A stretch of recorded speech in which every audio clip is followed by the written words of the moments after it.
Hi, welcome to the Java Performance Analysis with the Advanced Toolsets talk. We are from Xeon Java engineering team at Intel. My name is Sandhya Viswanathan.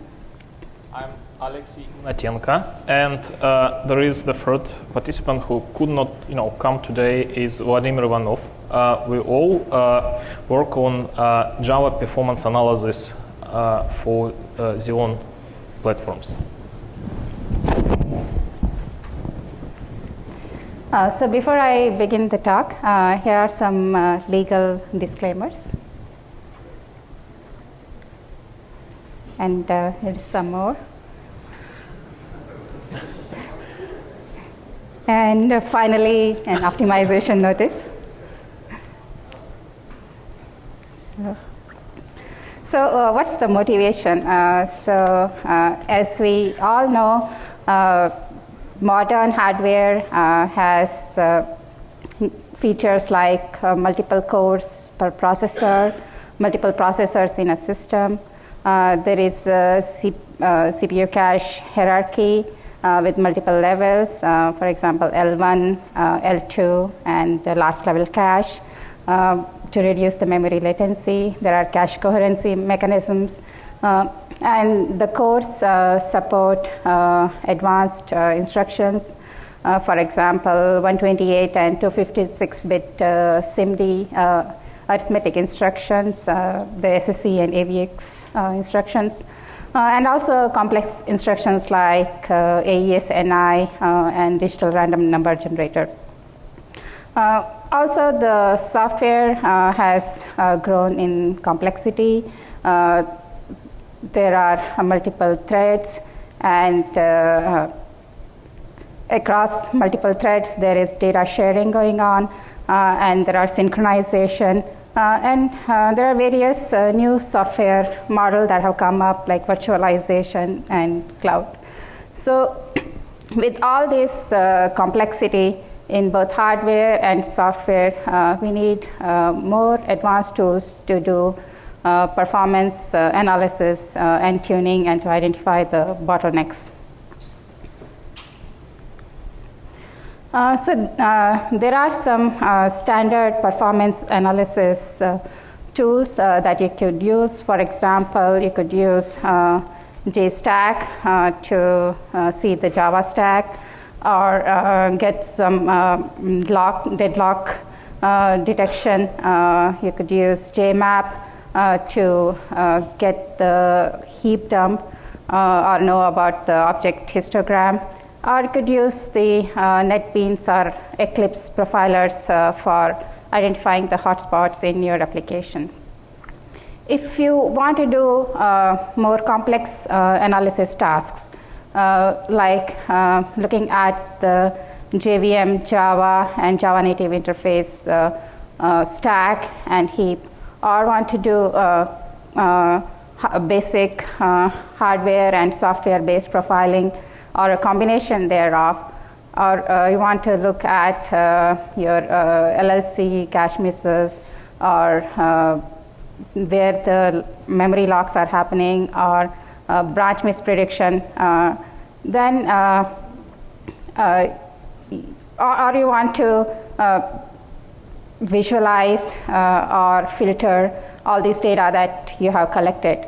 There are two tools. Two of the tools that can do all this are Intel's VTune Amplifier XE and Oracle's Solaris Performance Analyzer. So in today's talk, I'll give the introduction to VTune Amplifier XE, and Alexey will talk about the various real-life examples with different analysis types. And then due to time constraints, we'll briefly touch on the Oracle Solaris Performance Analyzer. And we'll take questions in the end after our talk. So we'll keep 10 minutes at the end of our talk.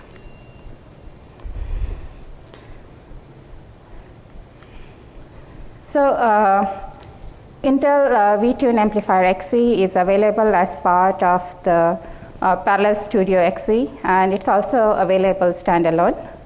It works on Windows and Linux and supports both x86 and x64 platforms. The Java support is a product feature in the Amplifier XE 2013, and it has been recently released, so it is no more beta. It's completely redesigned and has new algorithms to do low overhead data collection.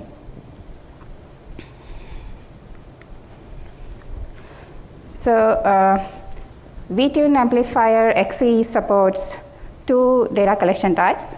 One is hardware event-based sampling, and the other one is user mode sampling. The hardware event-based sampling uses the performance monitoring unit available in the processor, and it is very low overhead sampling, and you can do lightweight hotspot detection using the hardware PMU-based sampling. Also, you could do advanced analysis, for example, where are the LLC misses are occurring, or where is the branch misprediction, or where are the lock instructions getting executed using hardware event-based sampling. So user mode sampling is time-based sampling. Basically, the application snapshot is taken at regular intervals. By default, it is 10 milliseconds.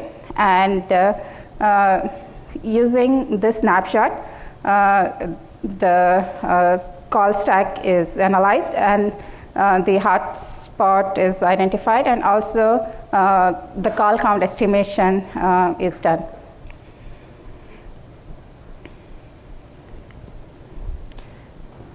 So using VTune Amplifier XE for your application is very easy. You can specify your Java command line in the project properties. After that, you can press the new analysis button at the top in the toolbar. And once you do that, the various analysis types available, they are shown in the left pane. You can click on any of the analysis type. Once you click on an analysis type, in the middle pane, a description of the analysis is given. It shows what that analysis does. And if it is a hardware event-based sampling, then it also shows what are the hardware events that are collected as part of this analysis. And if there are any more configurations that can be done for this particular analysis type, those options are also given in the middle pane, which you can configure. So once you have done all this configuration, then you can start both the data collection and your application at the same time. Or if your application has a warm-up phase and you want to do data collection only in the steady state, then you can start the application and do the data collection after a pause.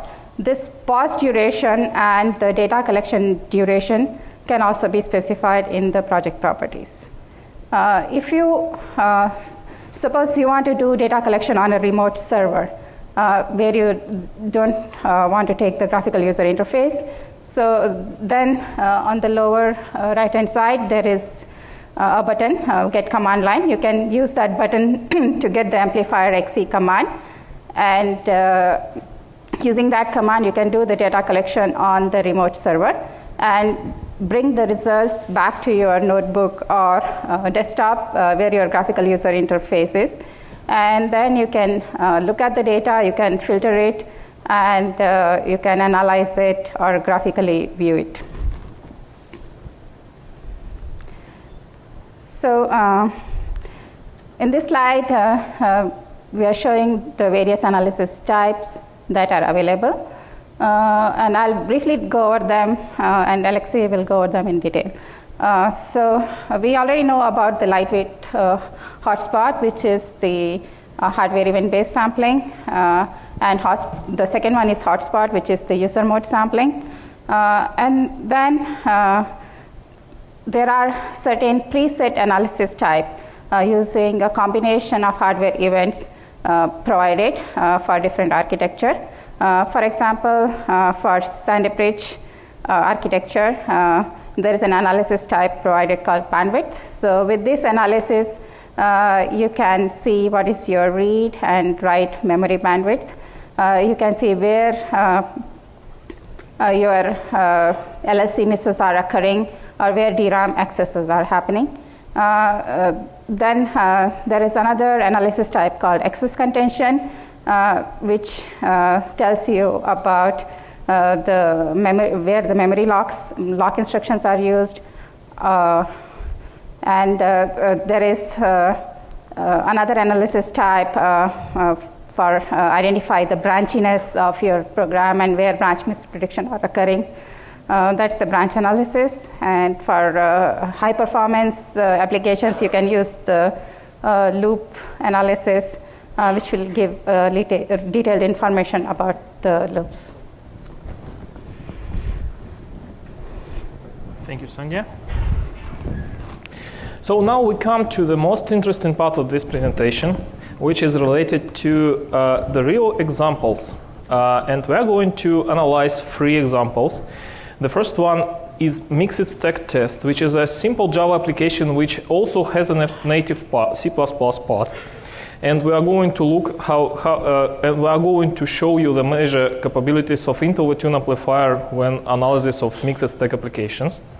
Then we are going to look at the real case example, which is CryptRS overclock from SpecJVM 2008 benchmark, and we will show how to resolve a real issue in real application. And then at the end, we will look at a cache stress example, and we'll try to use one of the advanced techniques to analyze where the problem comes from. So first of all, we will try to compare event-based analysis and time-based analysis using the first mixed stack test example. So generally, Sandhya has already mentioned how to run the analysis type. It's very simple, but as a result of time-based analysis, you will have the following view, which consists of 3 different windows. The first window describes function hotness. It's general view for most of profilers. Then it will show call stack per function, and the third one is thread timeline. We are not going to talk about thread timeline because it's pretty typical view in many different tools. So in general, you can see that function hotness includes several columns. The first column represents you the function name. The second column shows its hotness, and they are actually sorted by the hottest functions on the top. And then the next column shows the module. The module represents you in which module the function belongs to. For example, for Java methods, you can see that it's inside compiled Java code, and for native methods below, like inside JVM DLL, you can see that the module is JVM DLL. So generally, you can see both methods, native and Java here. Then they are going to compare it to event-based analysis. So Sandhya has already mentioned that these analyses are based on different mechanisms of how data are collected. Time-based analysis is collected using interruption process of your Java application in certain intervals of time, and event-based analysis is based on hardware events. So generally, event-based analysis is very simple to what we just looked at time-based analysis, but it has additional information like 2 additional columns, instruction retired and CPI rate. And generally, we are very interested in this very powerful metric, CPI rate, which actually represents if we have any issues in our application. So generally, it could represent any issue in your application. And so what is CPI? CPI is a clock ticks per instruction. So generally, modern CPUs allow to process you several instructions per 1 clock tick. And for example, Sandy Bridge system it allows you to process up to 4 instructions for 1 clock tick. That's why the best CPI you can get there is 1 clock tick divided to 4 instructions. It's .25. And in general case, if you have CPI less than 1, it's absolutely okay, because you can have some dependency in your assembly code, or maybe you have some data dependency. So generally, we usually consider CPI around 1 till 2 is okay for, for average application. What if CPI is more than 1? Then generally it means one of two cases. The one case is that you use a lot of low latency instructions like multiplication. In that case, one instruction could take many cycles to execute, and therefore you will see pretty big CPI. But that's not very usual case. Usually, if you have a big CPI and you know that your method does not utilize like a lot of multiplication instructions, then usually it means some problem in your application. It could be hardware problems, it could be synchronization problems, anything. So generally, when you do an analysis, event-based analysis, you always look at CPI rate. And if it's more than 2, it's probably subject to look at this function more attentively. So generally, getting back to the major capabilities of Intel VTune Amplifier, I'm going to show you a mixed stack for a particular function. And generally, you can see that on the top of the stack, amplifier resolved JVM frames. Generally, you can see what functions have been called in JVM. To do that, you need to provide debugging for this JVM. That amplifier could resolve them. Then you see that there are coming mixed stack test Java frames. And then nearby green arrow, you can see the native stack frame. It means that amplifiers show you both Java and native frames inside. So generally, if you have mixed stack application, you see both frames. And this is kind of unique feature because now you don't need several tools to analyze your Java application which has native part. You just need to have one tool which allows you to do both analysis. And the problem could be, for example, performance problem could be or in native part, either in native part or in Java part. So the additional capability, which is actually pretty typical for performance analysis tools, is possibility to look at source line code and assembly code. And generally, you have information here which line of code has taken most of the time for execution. And the same for assembly. Okay. So what is the difference between time-based analysis and event-based analysis? And the difference, there are not too many differences. First of all, they all provide function hotness. Then they all both provide call stack support, and event-based analysis is actually stated as a lightweight analysis. It means that it doesn't take too much overhead to execute. But in general, if you set a flag to collect call stacks, then it would behave the same way as time-based analysis with the same overhead. Then they also provide threads timeline, source, and assembly. And the main difference between event-based analysis and time-based analysis is support of CPU events. One could ask, why should I care? Why should I use CPU events? I don't even know any CPU events. I've just heard about a couple of them, like last level cache miss events and so on. So let's go deeper and look at the second example of why I should use CPU, event-based analysis. So generally, we are going to consider a crypto workload. This is a real workload from SpecJVM 2000 benchmark, which does series of encryption and decryption operations. We specially configured JDK to use a native crypto library called NSS. And this native crypto library can be used under Oracle Java via so-called PKCS 11 crypto provider. You can see the link here, which shows you, some BKM how to use that with Oracle Java, and it also provides you with some, some performance benefits on Linux, including, possibility to use ISNI instruction. So generally, here is my, favorite part. It's scalability testing of crypto RSA workload on 16 cores, 2 sockets, Sandy Bridge system. And you can see that the real data show about 20% less performance than the ideal case we expect here. So generally, we have some problem, and we need to understand where this problem comes from. Okay? So then let's use time-based analysis, which provides us with a function hotness. And we can see here that the profile of execution of crypto RSA is pretty good. So we don't see any specific problems here. We see that the hottest methods are inside this native crypto library, and we don't see any specific problems. So generally, time-based event analysis doesn't tell us what is going wrong. But now let's look at the event-based analysis. The event-based analysis, as already mentioned, provides you with a very powerful metric called CPI, clock sticks per instruction. And you see that one of the hottest methods there is MP copy, which has CPI equals to 14.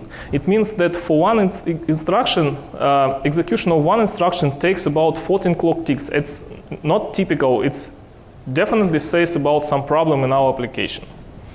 And we are going to source code and assembly and look at the code of this function, and we see that there is an increment of some global variable. In general, this is a template problem, which actually says that it's true sharing problem. When we increment the same memory address from several cores, or even worse, from several sockets, and it could result in exhaustive synchronization problems of your data cache. And generally, if we look at assembly, most of the time we spend on increment instruction. So generally, it confirms my idea. I'm not going to talk about how to solve that. In general, you should move MP copies to be a thread local, and in that case, you avoid this problem with true sharing problems. So in general, we just look the fixed version of this benchmark run, and we see that MP copy now has CPI less in 10 times. So generally we fixed the problem and CPI went down 10 times. At the same time, score went up about 10%. So you can see that we use just a couple of steps to identify, not a trivial problem. One can ask me, but you saw a big CPI and you just found the problem by a source code scanning. It's not a general way how to find such a complex problems, right? Yeah, I agree. And then let's go deeper and look at the next example, where we are going to look at the, some advanced analysis capabilities here. So we are going to consider so-called Iterator example. The Iterator example is a simple Java application which has a list inside. List consists of list entries, and each list entry refers to the next list entry and so on. And this simple application does of several runs over the list entries and reads some value inside and compares to a golden value until it finds one. So generally our application goes through a list entries a lot of times. And this is a very general programming model, because the same model is used in, for example, hash tables. So generally this workload should be representative. Okay? So we try to measure the average one list entry access time, and we see the following, that up to 20,000 elements of our list, we observe about 0.25 nanoseconds of one list entry access time. But starting from 20,000 elements, the one list entry access time grows up significantly. Like after 40,000 elements, we observe about 6 times more, one list entry access time, about 1.5 nanoseconds. What does it mean to us? So it means that we start experiencing some problem, and we actually don't know what problem exactly.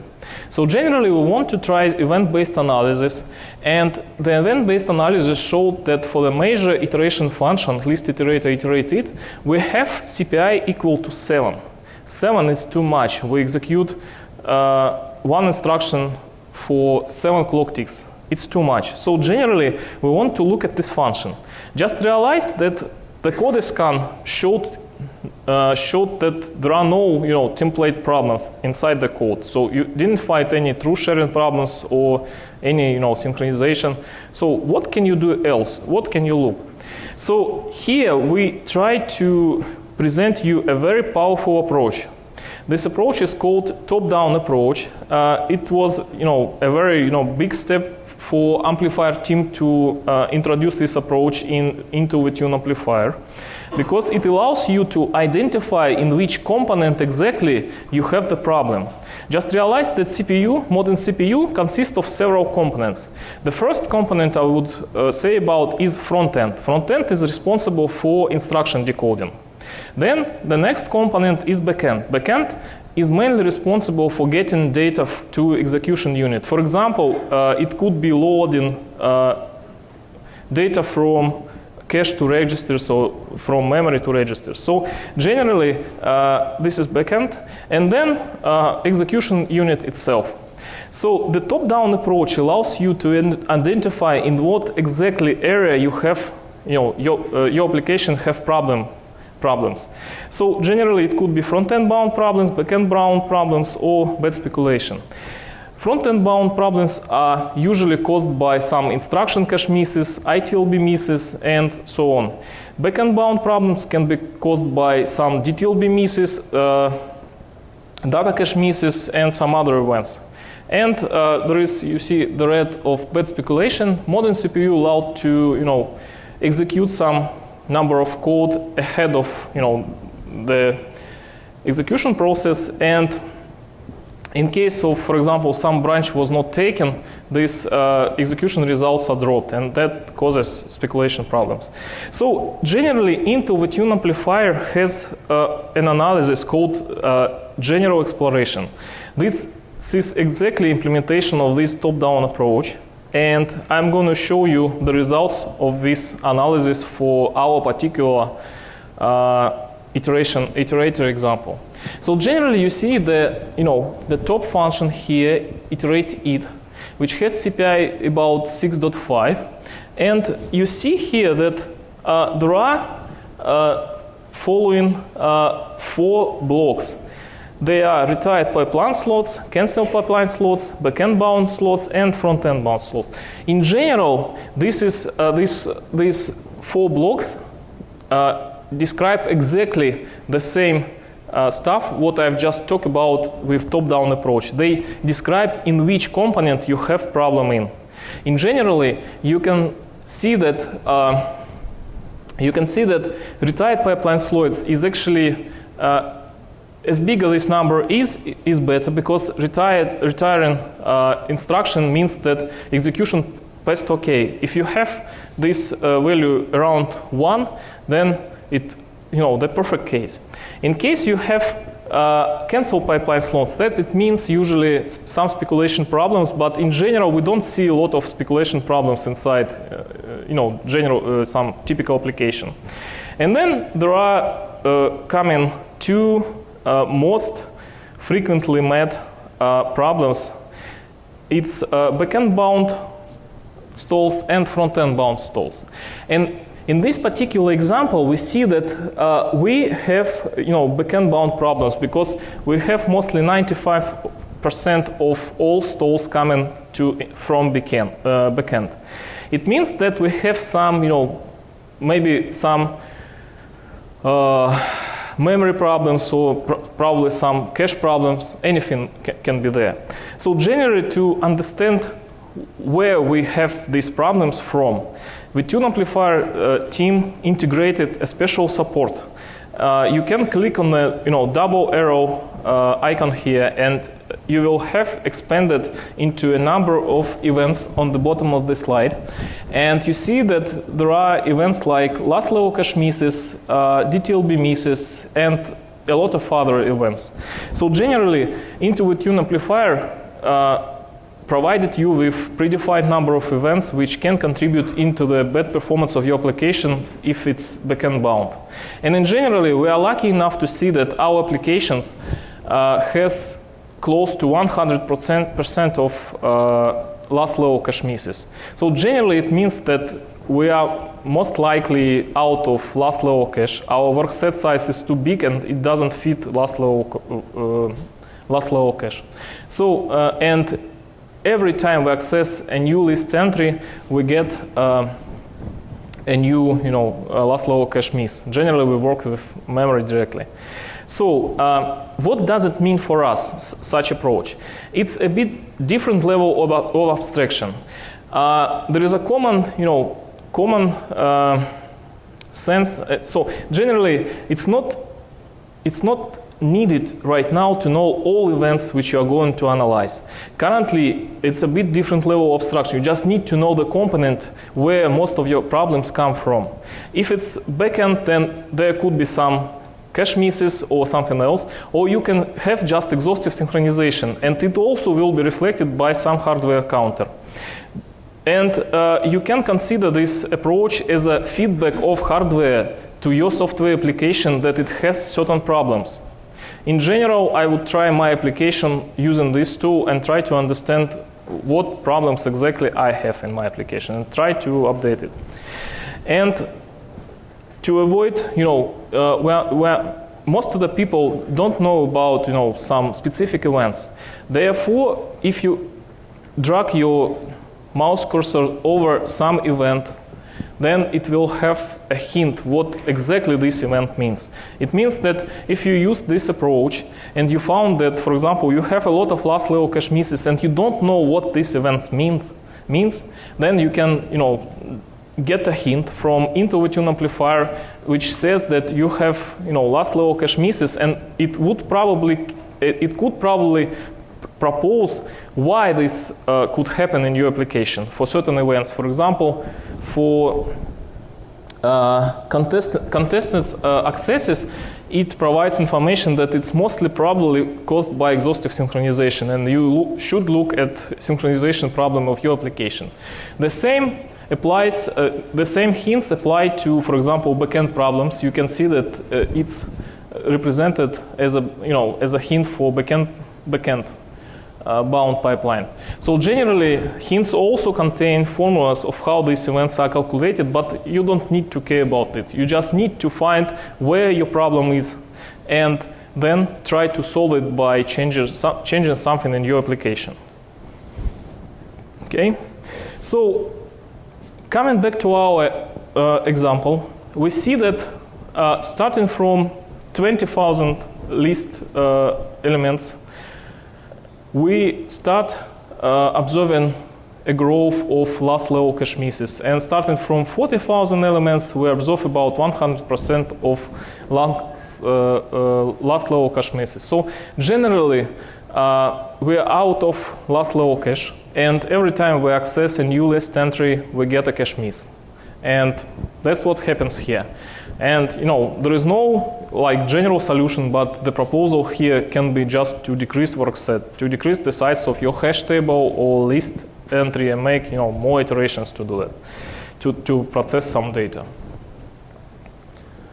Okay, so there are still certain limitations inside amplifier. Java is a new feature. It has just been released as a officially supported feature of Intel VTune amplifier. So most of advanced capabilities of amplifier are now available for Java, but we still have certain limitations, like the source line mapping can be inaccurate because optimizing Jin compiler could could not provide us with accurate information about mapping from IP address to bytecode index to identify which Java code line we should map to. There is still no resolution for interpreter frames. So in general, if you have Java frame which is still interpreted, not compiled, then you will probably see that it's simply interpreter frame. To work around this, you just need to use -x conversion when you use Hotspot, or you can do a little bit more of warm-up that more methods could be compiled. And we have a plan to implement a dynamic attach, which is very useful when you analyze a very complex applications, especially those ones which require a lot of warm-up time, and the complexity of starting these applications is huge. So for analysis of such applications, there should be a dynamic attach mode. Okay, that's it about Intel VTune Amplifier XE. And we're going to look through Oracle Solaris Performance Analyzer. main features. And I will try to mostly concentrate on comparison the main Oracle Solaris Performance Analyzer features to into VTune Amplifier to simplify our talk today. So generally, Oracle Solaris Performance Analyzer is a part of Oracle Solaris Studio. It's available mostly on Solaris, but it's also available on Linux with limited support. And it has so-called collector and performance analyzer tools for performance analyzers, for performance analysis. And the Java support implemented for two analysis types, for clock profiling metrics and hardware counter metrics. You can compare it to into VTune Amplifier XE like time-based sampling and event-based sampling. So generally, that's the same. And here is our example with exhaustive last level cache. Last example I used into VTune Amplifier XE. And you can see that it also, Solaris Performance Analyzer also has function hotness. It reflects you the hottest functions, the function name, and how many time we spent in this function. It also reflects, it also supports call tree analysis. So generally you can see call tree where your function was called, and particularly you can observe a distribution of time spent in every function in this call stack. And generally it also has so-called statistical call graph, which allows you to see, it's called caller's callis. So it allows you to see from which methods this method was called from, or which methods this method called. Then there is hardware counter overflow profile. This is the same as event-based sampling, and it's very close to what we've seen with into VTune Amplifier, and it's close to what we see that with time-based sampling. But it's different because it doesn't, for some reason, it doesn't have CPI inside. So generally, we propose to use CPI as one of the major metrics when you analyze your application. But generally, it's also based on events. And here is the last slide about Solaris Performance Analyzer. So generally, we want to analyze which events are responsible for, for the problem of our application, for the performance problem of our application. And in general, Solaris Performance Analyzer also allows you to collect events. Like you see here that for the main function list iteration iterate it, we collected last level cache miss events, and they all lie for in these functions. In general, unfortunately, it doesn't have similar approach as into VTune Amplifier does, which is called top-down approach. But anyway, you can collect the events there, right? So we have come to a summary, and the summary is the following.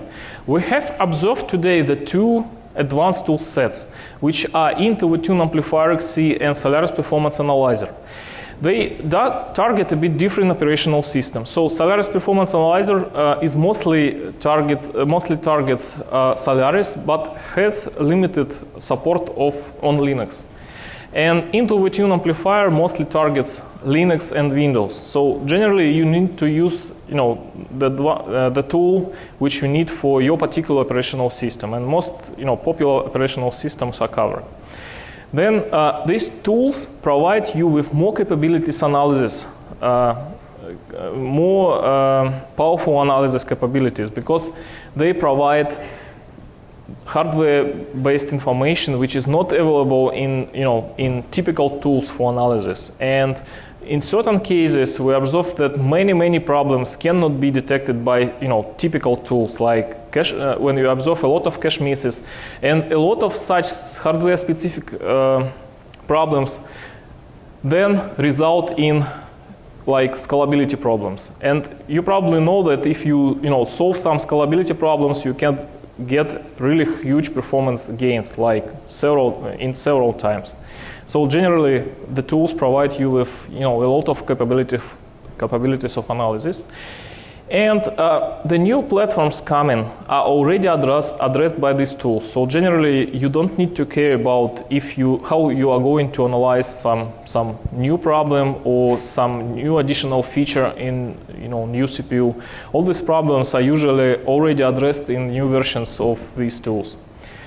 And generally, you can give us feedback of what would you like to see in Intel VTune Amplifier XE and what would help you to analyze your application. And probably, I can provide this feedback to Amplifier team.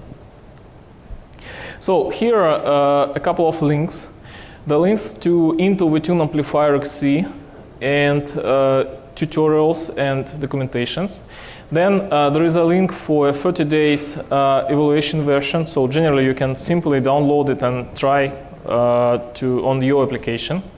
Then there are also links to Oracle Solaris Studio product and Oracle Solaris Performance Analyzer docs. So generally everything is available.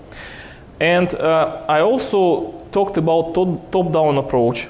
And I'd like to pay your attention to this approach because it's a different abstraction level. You don't need to know mostly anything about hardware events. You just need to find which component the problem in your application come from. And then there will be a set of predefined events which you have, and for every event you have a hint what it means. So generally, it's very simple to analyze application using this tool right now. Questions? Yes?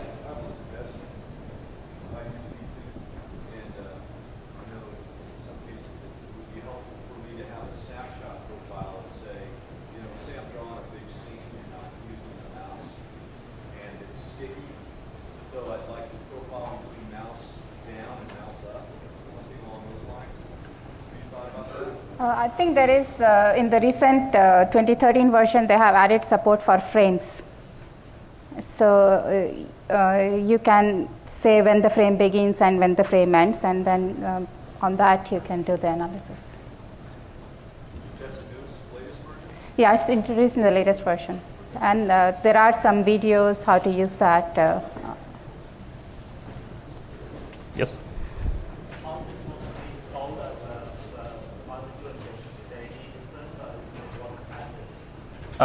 I'm sorry? So generally, it will work on virtual machine, but only time-based analysis. So generally, it will not work as event-based analysis. It's what it is now. So generally, I know that they try to address some problems there, but I don't think it will event-based analysis will work over virtual machine.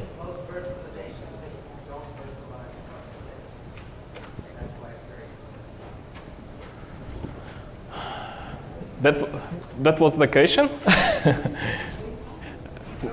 Yeah, that was a comment. Yeah, thank you.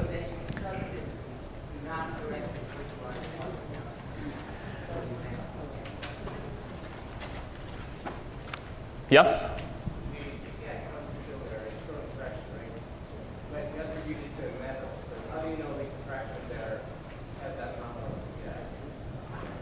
So,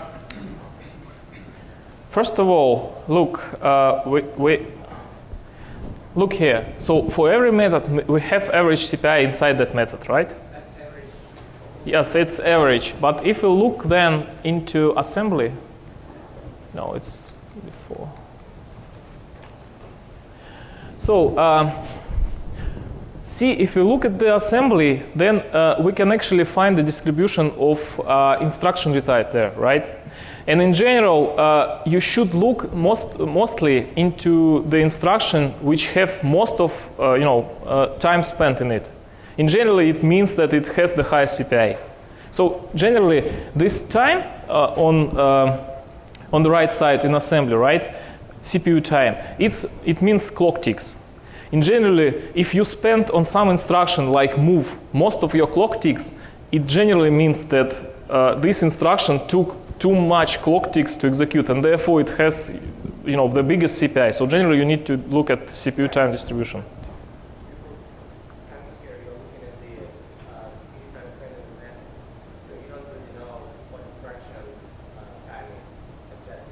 Yeah, but you can look at the method code and understand that you don't have like multiplication instructions. You just have a lot of moves and some simple instructions which do not produce a lot of very big CPI.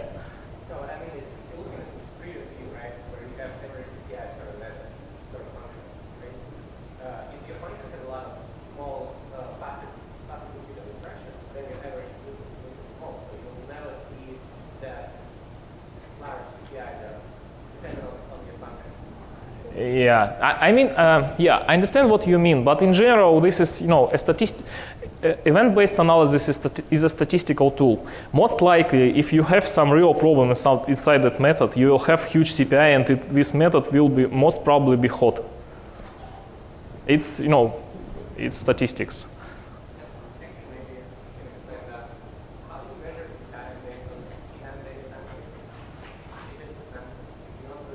I think it's calculates based on CPU frequency and how many clock ticks we spent in this particular method.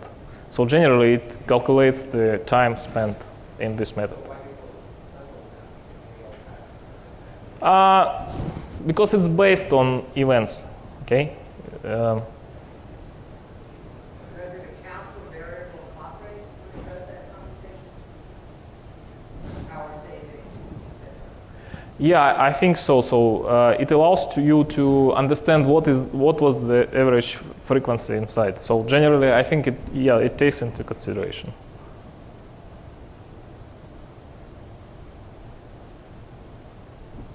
Okay. Any other questions? Then thank you.